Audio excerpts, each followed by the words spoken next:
In this video, I'm going to be talking about what reasonable adjustments are, how to identify what reasonable adjustments you can make to help with menopause symptoms, what menopause symptoms to be most aware of that you may be required to make reasonable adjustments around. So what is a reasonable adjustment? Well, employers have a duty to make reasonable adjustments for disabled workers.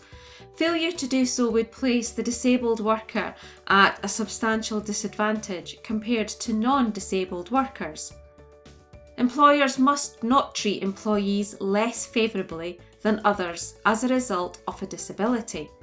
Now, in some circumstances, menopausal symptoms may meet the Equality Act definition of disability. So what then is the definition of disability under the Equality Act 2010? Well, the Act says you're disabled under the Equality Act 2010 if you have a physical or mental impairment that has a substantial and long-term negative effect on your ability to do normal daily activities. What does substantial and long-term mean? Substantial is more than minor or trivial. For example, it might take much longer than it usually would to complete a daily task. Long-term means the impact is for 12 months or more. How do you identify what reasonable adjustments to make around menopause symptoms? Well, through your risk assessment, you can identify what in the workplace could be responsible for making perimenopause and menopause symptoms worse. So it makes sense to know then what menopause symptoms are likely to be made worse in the workplace. Well, there are 5 main symptoms.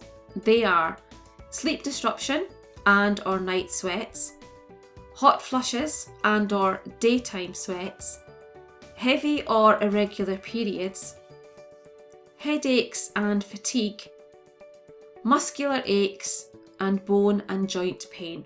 So let's look at these symptoms individually and consider what reasonable adjustments can be provided.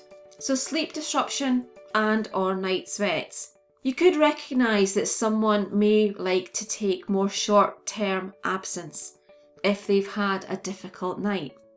You could also consider a change to their shift pattern or the ability to swap shifts on a temporary basis. Consider being more flexible around the working day.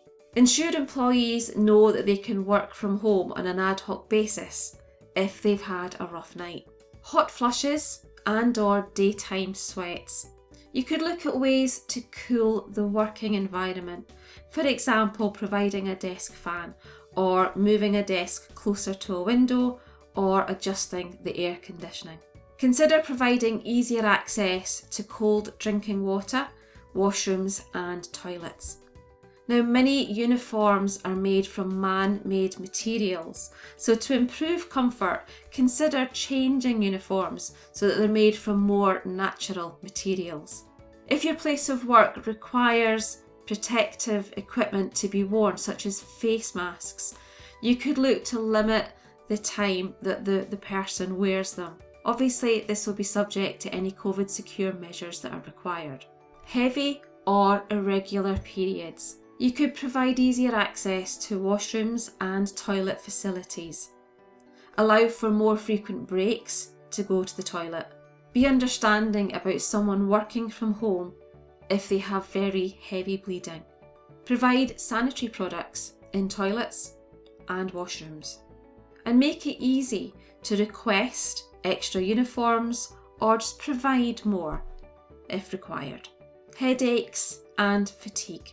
You can consider a temporary adjustment to someone's work duties.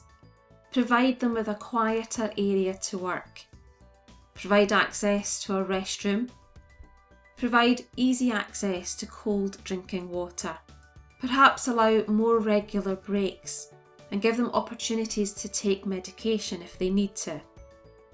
And if possible, give them the opportunity to work from home. Muscular aches, bones and joint pain.